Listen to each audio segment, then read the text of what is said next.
Mr. President,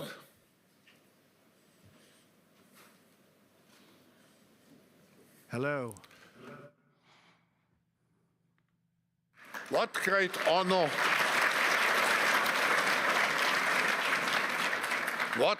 honor, and pleasure to welcome you back to the Davos community. Just 4 days into your new mandate, we highly appreciate your presence with us today. We wish you all the best as you take on your critical work ahead. The global challenges we face today are monumental. The importance of American leadership and your personal leadership in this regard is fundamental and paramount.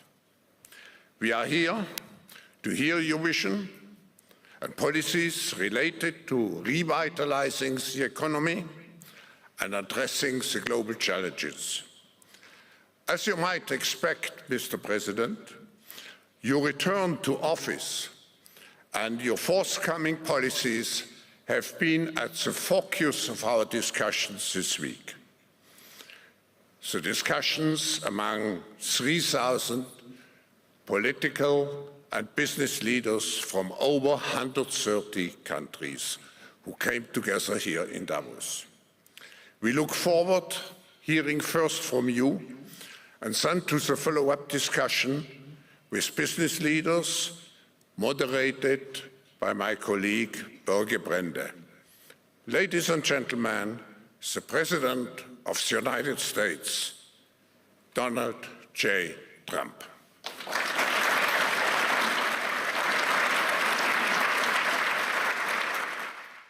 Well, thank you very much, Klaus, and hello to everyone in beautiful Davos. This has been a truly historic week in the United States.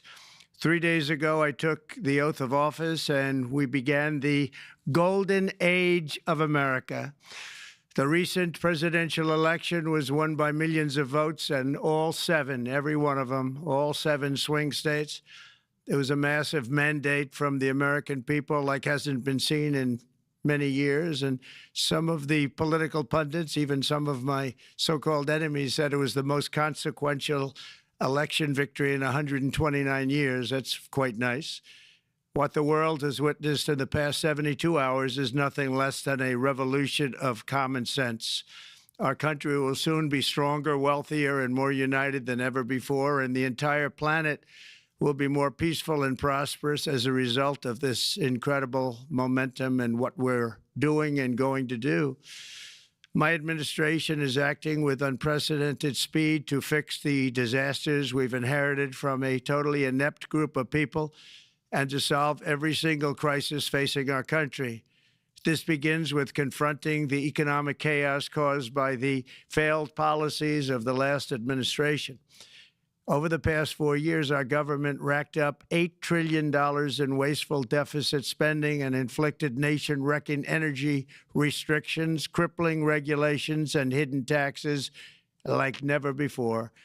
The result is the worst inflation crisis in modern history and sky-high interest rates for our citizens and even throughout the world. Food prices and the price of almost every other thing known to mankind went through the roof. President Biden totally lost control of what was going on in our country, but in particular with our high inflation economy and at our border. Because of these ruinous policies, total government spending this year is $1.5 trillion higher than was projected to occur when I left office just 4 years ago. Likewise, the cost of servicing the debt is more than 230% higher than was projected in 2020. The inflation rate we are inheriting remains 50% higher than the historic target. It was the highest inflation probably in the history of our country. That's why from the moment I took office, I've taken rapid action to reverse each and every one of these radical left policies that created this calamity, in particular with immigration, crime, and inflation. On day one, I signed an executive order directing every member of my cabinet to marshal all powers at their disposal to defeat inflation and reduce the cost of daily life. I imposed a federal hiring freeze, a federal regulation freeze, a foreign aid freeze, and I created the new Department of Government Efficiency. I terminated the ridiculous and incredibly wasteful Green New Deal. I call it the Green New Scam. Withdrew from the one-sided Paris Climate Accord and ended the insane and costly electric vehicle mandate. We're going to let people buy the car they want to buy. I declared a national energy emergency, and it's so important, national energy emergency to unlock the liquid gold under our feet and pave the way for rapid approvals of new energy infrastructure. The United States has the largest amount of oil and gas of any country on earth, and we're going to use it.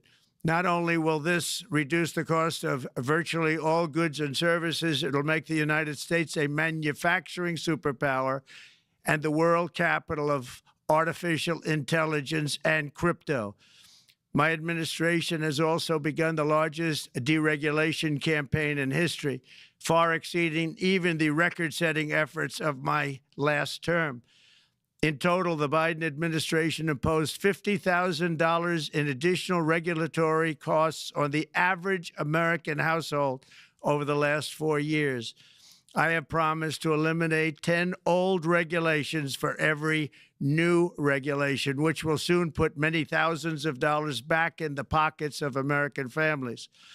To further unleash our economy, our majorities in the House and Senate, which we also took along with the presidency, are going to pass the largest tax cut in American history, including massive tax cuts for workers and family, and big tax cuts for domestic producers and manufacturers.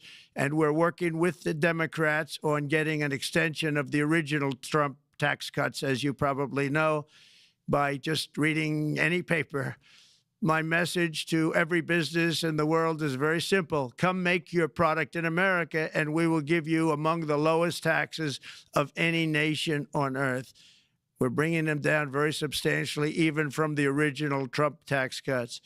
But if you don't make your product in America, which is your prerogative, then very simply you will have to pay a tariff, differing amounts, but a tariff which will direct hundreds of billions of dollars and even trillions of dollars into our treasury to strengthen our economy and pay down debt.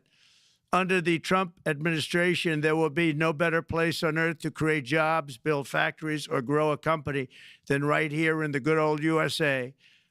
Already, Americans' you can see this, I think, maybe even in your wonderful, wonderful room that you're all gathered together, so many of my friends, but Americans, the economic confidence is soaring like we haven't seen in many, many decades, maybe not at all. Upon my election, it was just announced that small business optimism skyrocketed by 41 points in a single month. That's the highest ever. There's never been anything like that. SoftBank has announced between a $100 and $200 billion investment in the U.S. economy because of the election result. And just 2 days ago, Oracle, SoftBank, and OpenAI announced a $500 billion investment in AI infrastructure.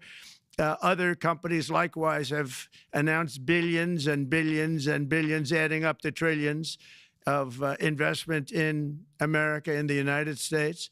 And it's also reported today in the papers that Saudi Arabia will be investing at least $600 billion in America. But I'll be asking the Crown Prince, who's a fantastic guy, to round it out to around $1 trillion. I think they'll do that because we've been very good to them. And I'm also going to ask Saudi Arabia and OPEC to bring down the cost of oil. You got to bring it down, which, frankly, I'm surprised they didn't do before the election. That didn't show a lot of love by them not doing it. I was a little surprised by that. If the price came down, the Russia-Ukraine war would end immediately. Right now, the price is high enough that that war will continue. You got to bring down the oil price. You got to end that war. They should have done it long ago. They're very responsible, actually, to a certain extent, for what's taking place. Millions of lives are being lost. With oil prices going down, I'll demand that interest rates drop immediately, and likewise, they should be dropping all over the world. Interest rates should follow us. All over, the progress that you're seeing is happening because of our historic victory in a recent presidential election. one that has become quite well known throughout the world. I think a lot of things are happening to a lot of countries.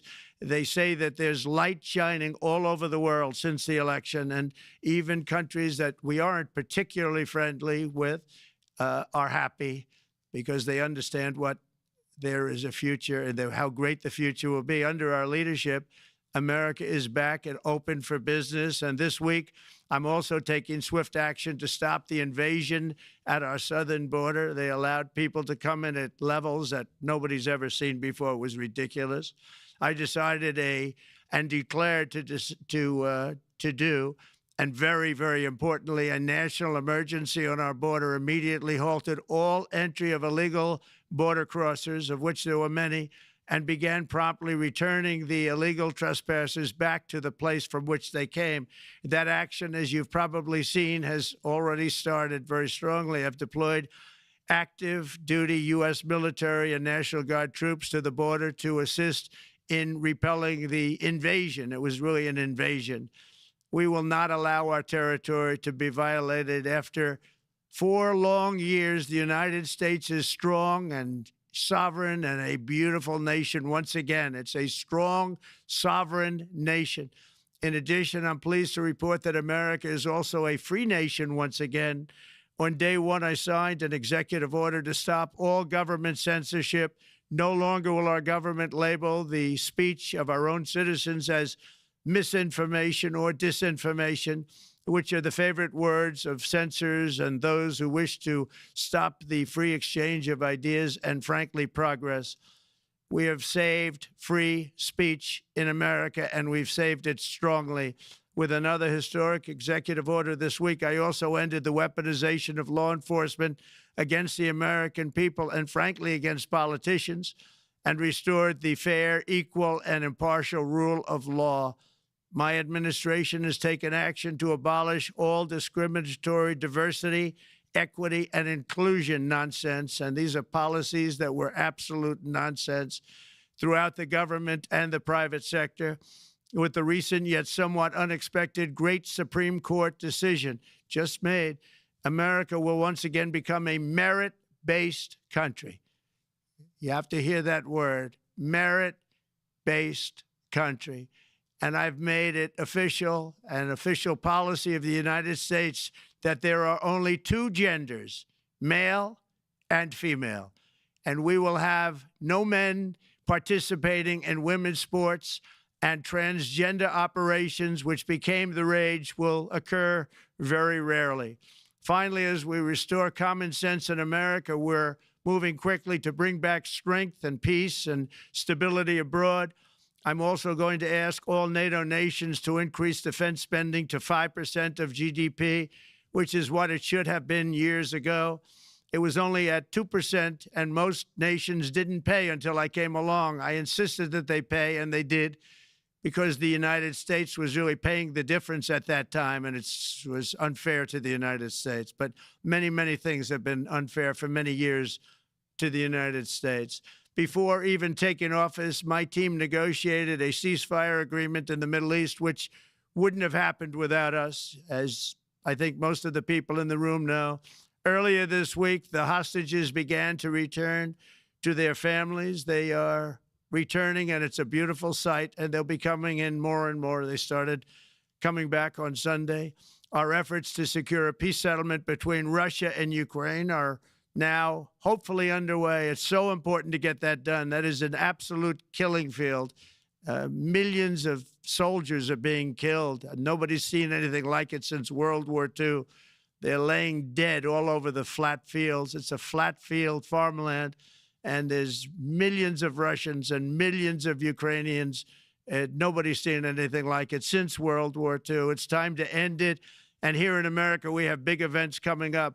Next year, we have the 250th anniversary of America's founding. I'm so honored to be president during that. That's been a big event. They've been talking about it for 10 years. We also have the World Cup, and I understand Gianni's in the room.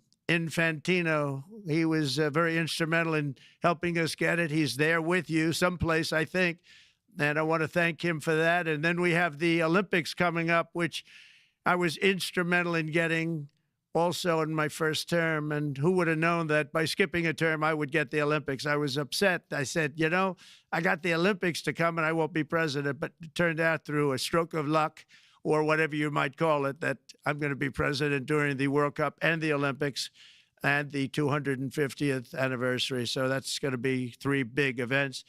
And we've accomplished more in less than 4 days. We have really been working 4 days than other administrations have accomplished in 4 years.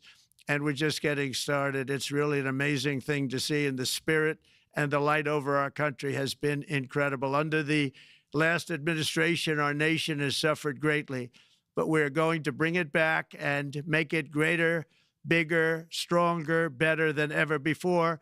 I want to thank everybody for being with you. I would have been there myself, except the inauguration was 2 days ago. I thought it might be a little bit quick to make it the first stop, but we'll get there one day. We hope to get there. But I do appreciate, I heard the audience is fantastic, and many of my friends are in the audience, and I will be taking questions now from some very distinguished people. Thank you all very much.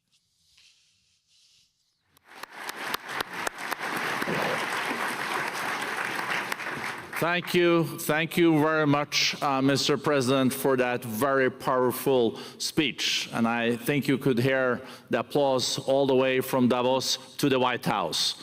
But next year it will be even better, because then you can get the applause here in Davos. So we wish you welcome to our village next year. We hope to see you. Thank you very much. So we also know, Mr. President, that you open up for interaction here. We have a great panel with some of the most distinguished business people in the world. Let me start with someone that you know really well, that I think is almost a neighbor of you in Florida. Mr. Steve Schwartzman, Chairman, CEO, and co-founder Blackstone Group. So, Steve, floor is yours.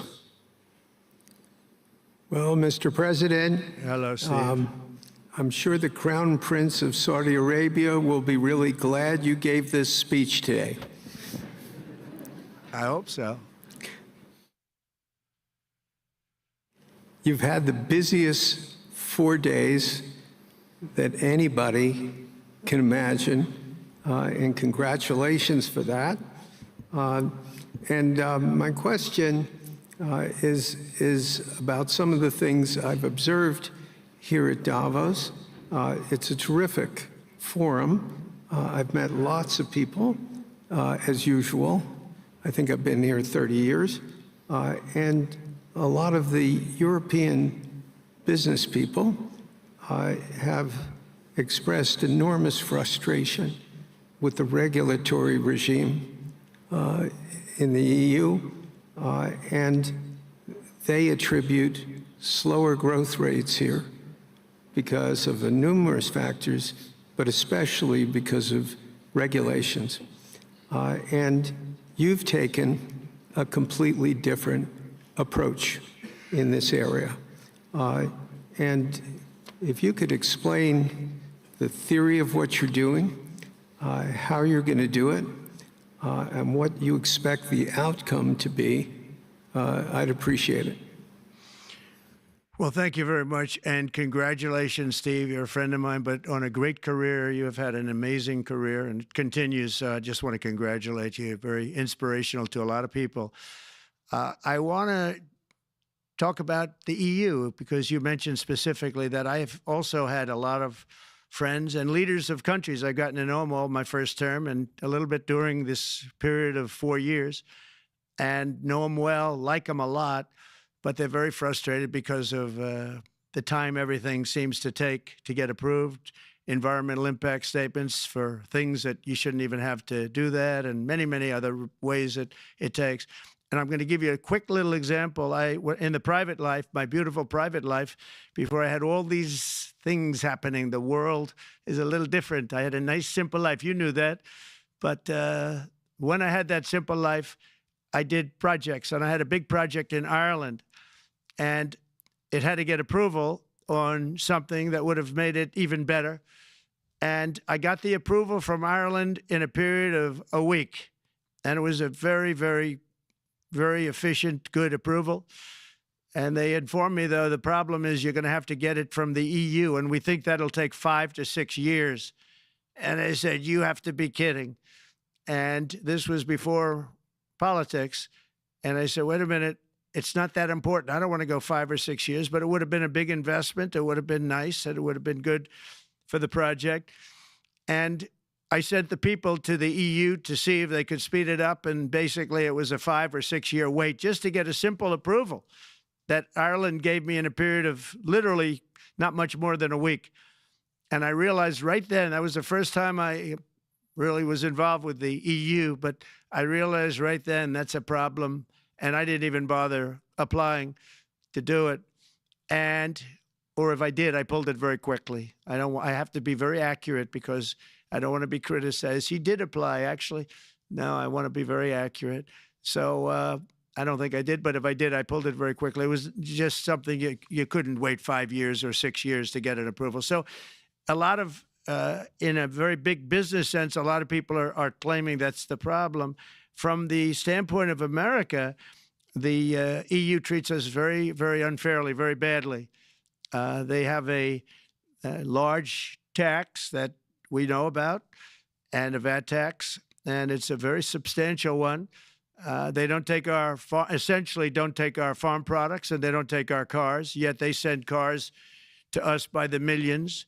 They put tariffs on things that we want to do, like, for instance, I think they actually, in terms of these are non-economic or non-monetary tariffs, and those are very bad, and they make it very difficult to bring products into Europe, and yet they expect to be selling, and they do sell their products in the United States. So we have, hundreds of billions of dollars of deficits with the EU, and nobody's happy with it, and we're going to do something about it, but nobody's happy with it. So I think the EU has to speed up their process.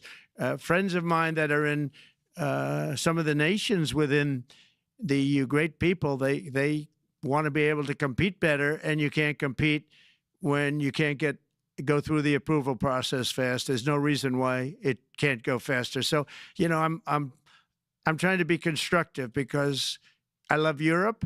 I love the countries of Europe, but the process is a very cumbersome one. And they do treat the United States of America very, very unfairly with the VAT taxes and all of the other taxes they impose. One other, just to finish up, I got a call from the head of a major airline, one of the biggest airlines in the world, and he said, sir, could you help us? What? Landing in Europe is brutal. They charge us fees for everything, and it's so unfair. I said, how does it compare to China? He said, it's much worse. And the other thing, as you know, they took court cases with Apple, and they supposedly won a case that most people didn't think was much of a case. They won 15 or 16 billion from Apple. They won billions from Google. I think they're after Facebook for billions and billions. These are American companies, whether you like them or not. They're American companies, and they shouldn't be doing that. And that's, as far as I'm concerned, it's a form of taxation. So we have some very big complaints with the EU. Thank you. Thank you very much, Mr. President. We'll now go to one of your friends in the EU, Patrick Pouyanné. He's the chairman CEO of Total Energies. I guess you have a question ready, Patrick, for the President. Mr. President, as we understand, energy is at the top of your agenda, and it's an honor for me to represent the energy industry tonight. In this panel, Total Energies is indeed the fourth largest oil and gas and electricity company in the world. I will not ask you a question about the oil price. It's quite clear what you expect from us. I will go to gas more. And our company is the largest #1 exporter LNG from the US company. We are a strong contributor to, and we invest in a mammoth LNG projects in Texas, $20 billion. It's far from 200, but it's $20 billion. And we contribute with that to security of supply to Europe as we export this LNG to Europe. Some experts fear that if there are too many projects developed in the US on LNG, this could have an inflationary impact on the US domestic gas price. And they recommend a pause on these projects. I would ask you the following question. What are your views about such a pause on investments on LNG in the US? What would happen if you would observe an increased domestic gas price because of these exports? And final question, which is important for Europe, would you agree to guarantee security of supplies of US LNG to Europe?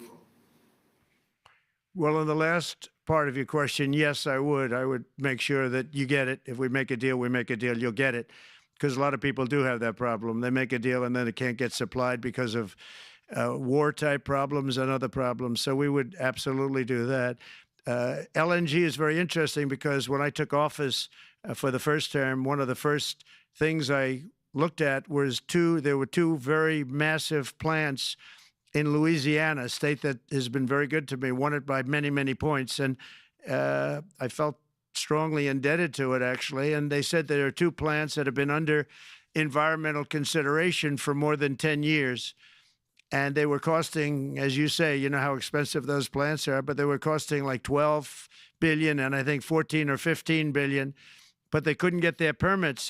They were in review for years, many, many years, like a decade or more. And I said, so ridiculous. I know so much about that because in the construction industry, I had to go through it too, but I got good at it after a while.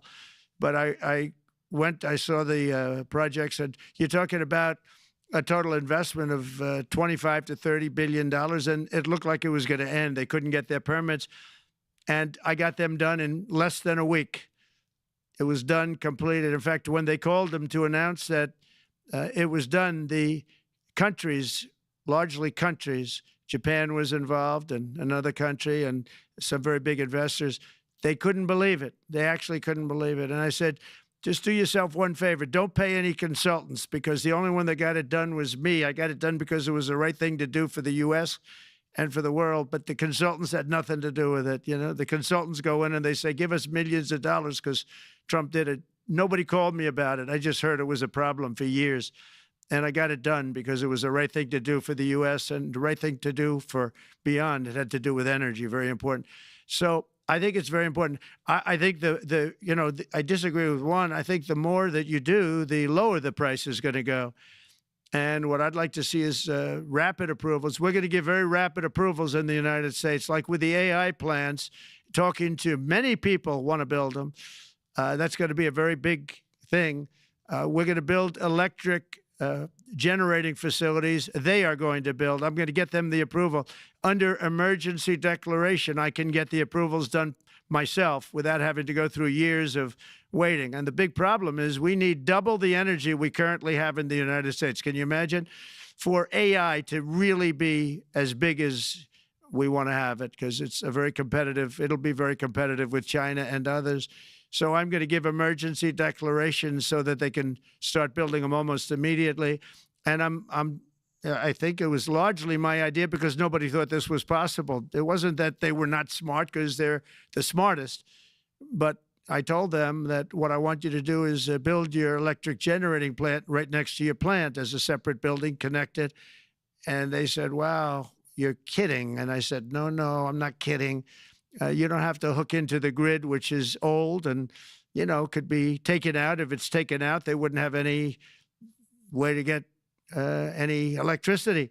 So we are going to allow them to go on a very rapid basis to build their plant, build the electric generating plant. They can fuel it with anything they want, and they may have coal as a backup, good, clean coal.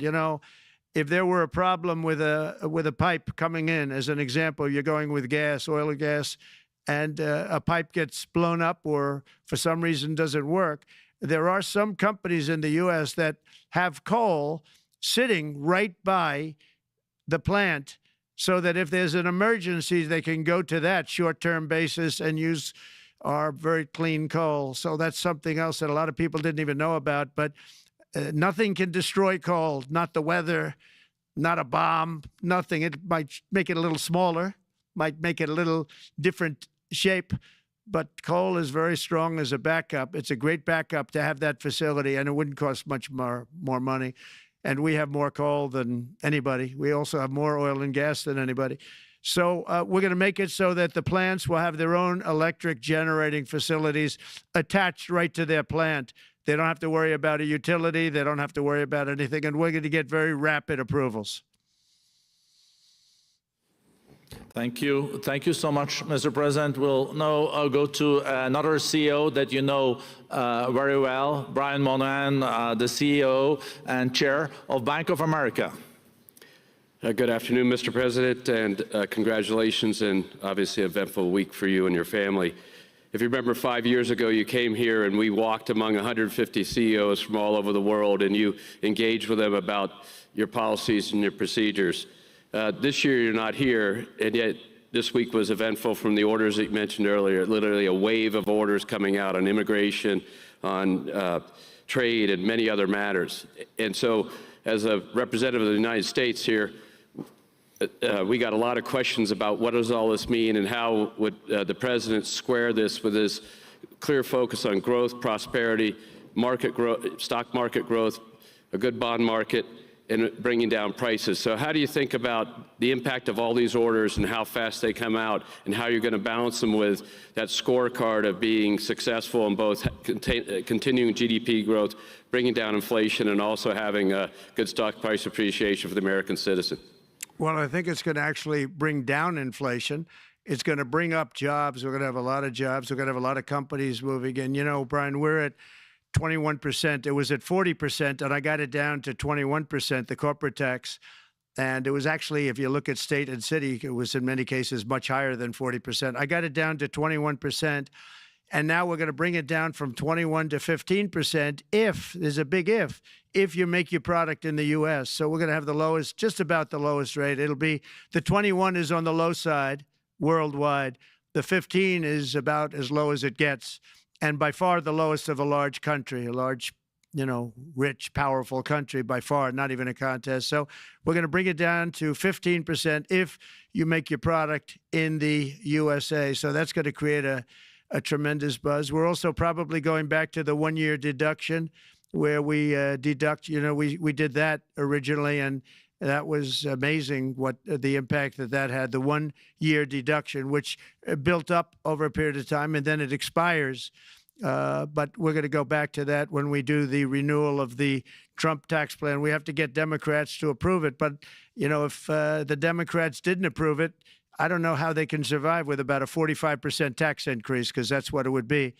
And so I think they're going to be. We've been working along with them pretty well. I think it's very hard for a political group to say, let's charge people 45% more. So I think we're in good shape. But we're actually doing a reduction for business and small businesses where you're going to bring it down to 15%, which is really something. And by the way, speaking of you, and you've done a fantastic job, but I hope you start opening your bank to conservatives, because many conservatives complain that the banks are not allowing them to do business within the bank, and that included a place called Bank of America. They don't take conservative business. And I don't know if the regulators mandated that because of Biden or what, but you and Jamie and everybody, I hope you're going to open your banks to conservatives, because what you're doing is wrong. Mr. President, I'll say that your friend Gianni said hello, told me to tell you hello, and we look forward to sponsoring the World Cup when it comes, both this summer for the club and next year. So thank you for getting that for the United States. Thank you very much, Brian. Thank you, Mr. President. We'll now go to Ana Butin. She's the Executive Chairman of Banco Santander, one of the big European banks, and also in the U.S. So, Ana. Mr. President, congratulations on a historic victory. Thank you. I believe you don't know me as well as my fellow panelists, so a few words. Santander is one of the largest banks in the world by number of customers, 170 million. That's more than my friend Brian or my friend Jamie have. Wow. And those... They fixed the regulation. that's coming, that's coming. That was cheeky. we're a big investor in the United States. We have many million customers, 12,000 employees. We're one of the largest auto lenders. And we recently launched a fully digital bank called Open Bank.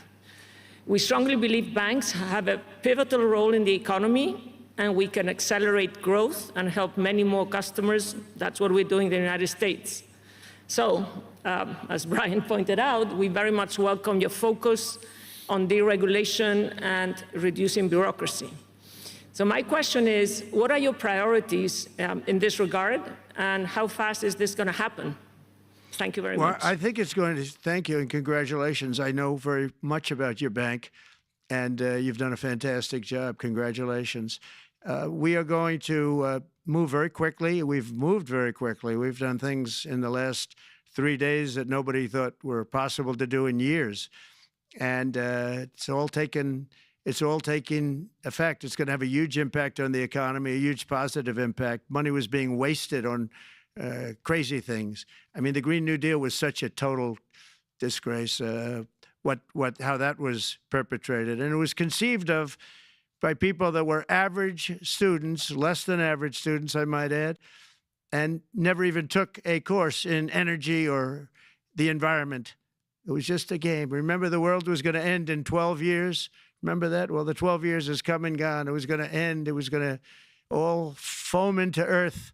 But, you know, the time has come. These people, and they really scared the Democrats large. I can't say the Republicans. The Republicans maybe could have fought harder to stop it, but it's been a tremendous waste of money. You know, during my 4 years, we had the cleanest air, we had the cleanest water, and yet we had the most productive economy in the history of our country. We had the most productive economy until COVID came. We had the most productive in the history of our country by far, and actually, you can look worldwide. We were beating everybody from China to everybody else. So, and we think we really now, with what we have learned and all of the other things that have taken place, we think we can even far surpass that, actually far, far surpass it. But we do, one thing we're going to be demanding is we're going to be demanding respect from other nations. Canada, we have a tremendous deficit with Canada. We're not going to have that anymore. We can't do it. I don't know if it's good for them. As you probably know, I say you can always become a state. And if you're a state, we won't have a deficit. We won't have to tariff you, et cetera, et cetera. But Canada has been very tough to deal with over the years, and it's not fair that we should have a $200 billion or $250 billion deficit. We don't need them to make our cars, and they make a lot of them. We don't need their lumber because we have our own forests, et cetera, et cetera. We don't need their oil and gas. We have more than anybody. So, you know, just as an example, with Mexico, we're dealing with Mexico, I think, very well. And we're just, you know, we just want to be treated fairly with other nations because there's hardly a nation in the world, and I blame this on us, and I blame it on politicians that, for some reason, probably mostly it's stupidity, but you could also say other reasons, but mostly stupidity. They've allowed other nations to take advantage of the U.S., and we can't allow that to happen anymore. You know, we have debt. It's a very small debt when you compare it to the value of the assets that we have, but we don't want to do that. We want to just have debt be obliterated, and we'll be able to do that fairly rapidly. And a lot of good things are going to happen. And honestly, good things are going to happen for the world, and good things are going to happen for the people that are dealing with us, allies and beyond allies. One thing very important, I really would like to be able to meet with President Putin soon and get that war ended. And that's not from the standpoint of economy or anything else. It's from the standpoint of millions of lives are being wasted. Beautiful young people are being shot in the battlefield. You know, the bullet, very flat land, as I said, and the bullet goes, there's no hiding. And a bullet, the only thing going to stop the bullet is a human body.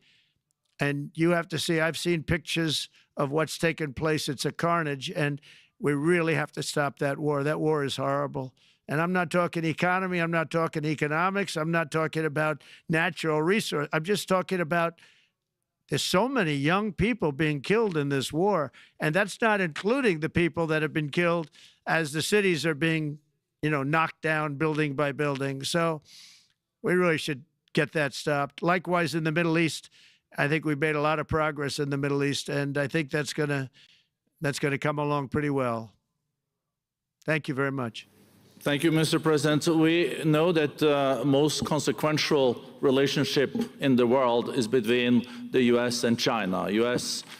28% of the global economy, China close to 20. That's almost half of the global GDP. And we know that you called President Xi Jinping last Friday. We heard that you had a good discussion. How do you see the relationship between the U.S. and China in the next 4 years under your leadership? He called me, but I see it very good. I think that we're going to have a very good relationship. All we want is fairness. We just want a level playing field. We don't want to take advantage. We've been having massive deficits with China. Biden allowed it to get out of hand. He's $1.1 trillion deficit. It's ridiculous. And it's just an unfair relationship. And we have to make it just fair. We don't have to make it phenomenal. We have to make it a fair relationship. Right now, it's not a fair relationship. The deficit is massive, as it is with other countries, a lot of Asian countries, actually. But we have deficits that are very big, and we can't keep doing that. So we're not going to keep doing that. But I like President Xi very much. I've always liked him. We always had a very good relationship. It was very strained with COVID coming out of Wuhan. Obviously, that strained it. I'm sure it strained it with a lot of people, but that strained our relationship. But we always had a great relationship, I would say, and we look forward to doing very well with China and getting along with China. Hopefully, China can help us stop the war with, in particular, Russia, Ukraine. They have a great deal of power over that situation, and we'll work with them. And I mentioned that during our phone conversation with President Xi. And hopefully we could work together and get that stopped. We'd like to see denuclearization. In fact, with President Putin prior to an election result, which was frankly ridiculous, we were talking about denuclearization of our two countries, and China would have come along. China has a much smaller right now nuclear armament than us, or field than us, but they're going to be catching it at some point over the next 4 or 5 years. And I will tell you that President Putin really liked the idea of cutting way back on nuclear. And I think the rest of the world, we would have gotten them to follow. And China would have come along, too. China also liked it. Tremendous amounts of money are being spent on nuclear. And the destructive capability is something that we don't even want to talk about today because you don't want to hear it. It's too depressing. So we want to see if we can denuclearize, and I think that's very possible. And I can tell you that President Putin wanted to do it. He and I wanted to do it. We had a good conversation with China. They would have been involved, and that would have been an unbelievable thing for the planet. And I hope it can be started up again. Mr. President, when you're back here in Davos next year, will there be then a peace agreement with Ukraine and Russia by then? Well, you're going to have to ask Russia. Ukraine is ready to make a deal. Just so you understand, this is a war that should have never started. If I were president, it would never have started. This is a war that should have never, ever been started. And it wasn't started during there was never even talk about it. I knew that it was the apple of President Putin's eye, but I also knew that there was no way he was going in, and he wasn't going to go in.